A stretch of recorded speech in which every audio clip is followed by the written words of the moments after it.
Hello survivors and welcome to another silly Saturday. In today's video we are on the Spellblade. We're going to be showing you something very silly with the new artifact power that he got.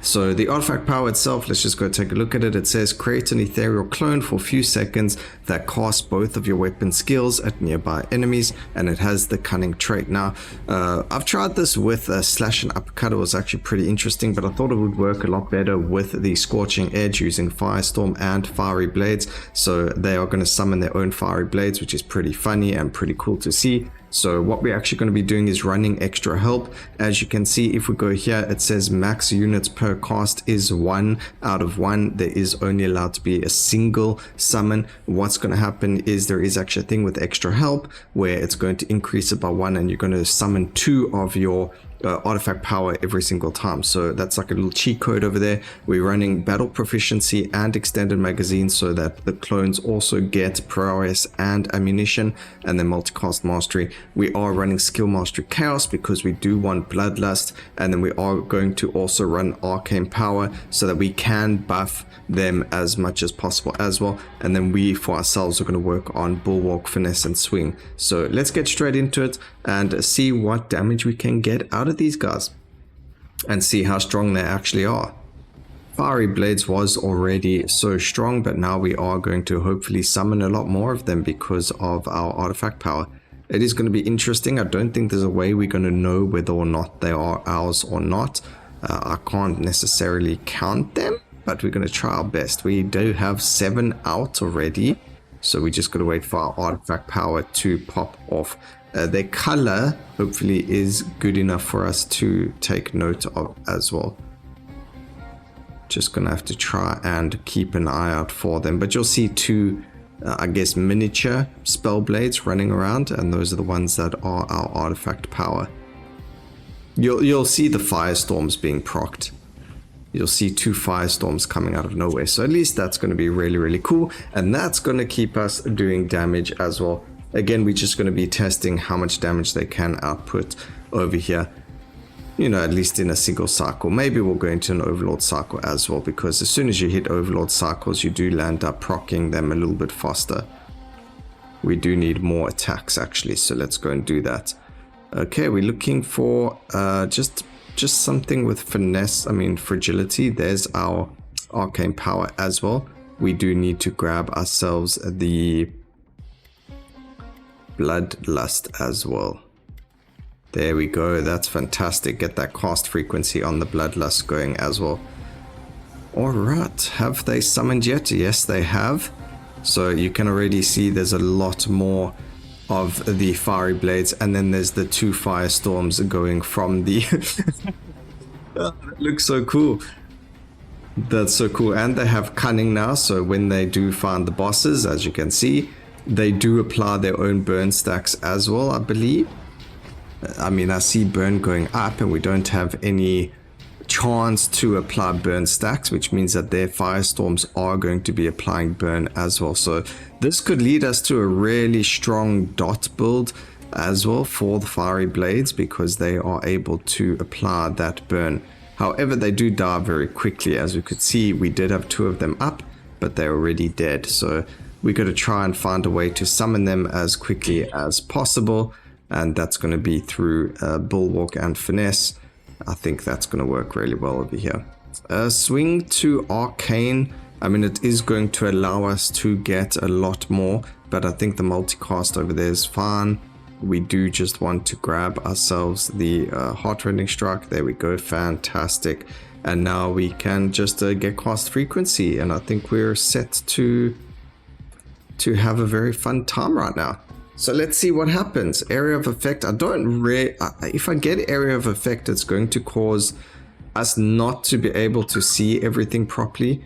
This is multicast chance. I would like damage, because that will affect the damage of the actual burn, of the actual skills. Swing to chaos is also pretty good to get. We'll grab a little bit of block, a little bit of cast frequency over there. Obviously, the more we cast, the more artifact power we're going to be getting. So we do want a lot of cast frequency here and multicast chance. And then they are up again, as you can see, with the spinning of their fiery firestorm, sorry, and it's just really cool to see. So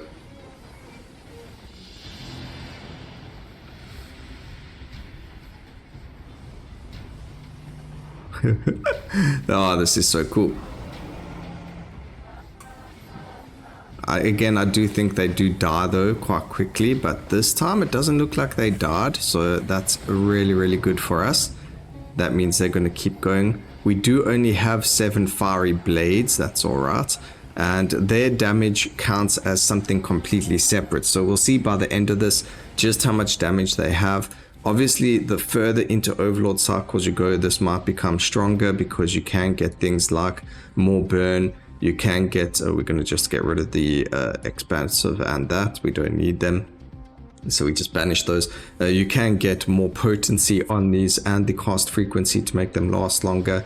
Getting the things like the skill chain for the swing to chaos to make sure this is up without having to worry about its cooldown as much is also great. I'm not going into the area of effect for now. If we weren't doing this to show you the artifact power, we would do the area of effect. But I think if we get too much area of effect, we're going to overpower the area of the actual firestorm on the minions. What I am going to do is I am actually going to grab one of them, because we do need to test if the area of effect is affected by our area of effect. I don't know if that makes any sense to anyone, but we do need to check that the area of effect is going to be causing their area of effect to be increased as well. So we're going to grab this. Grab the area of effect of all the swing skills, and then if we try and get to wherever they're spinning, I think ours is bigger, so it doesn't look like area of effect necessarily affects them. So unfortunately that's a unfortunate case, but it is what it is. Could be wrong though. No, I think ours is bigger. Mine is bigger than theirs. Yes, it is indeed. Yeah, the only other way is to get more area of effect, but by standing here, you can kind of see it is bigger. So we'll double check, grabbing all the skill chain in the meantime, and then we're going to decimate the last set of bosses with our ascension as well. There's no real need to use it. We don't have a lot of points in the ascension to get more of the astral power back quick enough, so I'm not really worried about using it. As you can see, we don't even need it anyway. So damage there, cast frequency, damage for burn, fantastic. They do have a low damage per stack amount though, but because they're minions, they also get more damage other ways. Like having double the amount without actually having double the amount. Actually triple the amount. Because technically both of them should be summoning 7. So that means we should have 21 of them running around the place. But I don't actually know. I can't really see all of them to count them, unfortunately. Also, the ones that the artifact powers will summon aren't going to have a blue circle on them like the other ones do. So we can't even be like, hey, this is working or not, because I actually have absolutely no idea. We're going to grab the potency. I'm still trying to just find, yeah, I'm not finding what we were looking for. No more area of effect, unfortunately. But it is what it is. This is still pretty funny and pretty good. Pretty good artifact power. I do like this one. Very different from everything else. Didn't really expect it to be this, but it is. And that's really, really cool.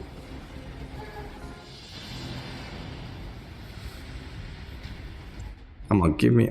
still no area of effect. Alright, not the end of the world. Here's the last boss battle. Grab the Ascension. Oh, yeah. I think the Ascension does work on the clones as well. Let me just check. It looks like it does. They haven't disappeared yet. So they do grab the bonus, the buff that you get.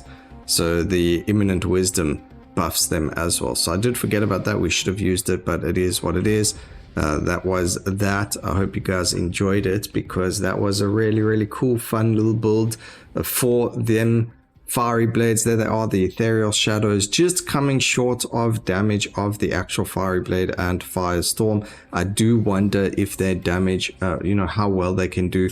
That will be something for later on when we've worked out a more pristine build for them. But I hope you all enjoyed the video. Please remember to like, comment, and subscribe for more videos like this in the future. And always remember, keep safe, survivors. Until next time, cheers.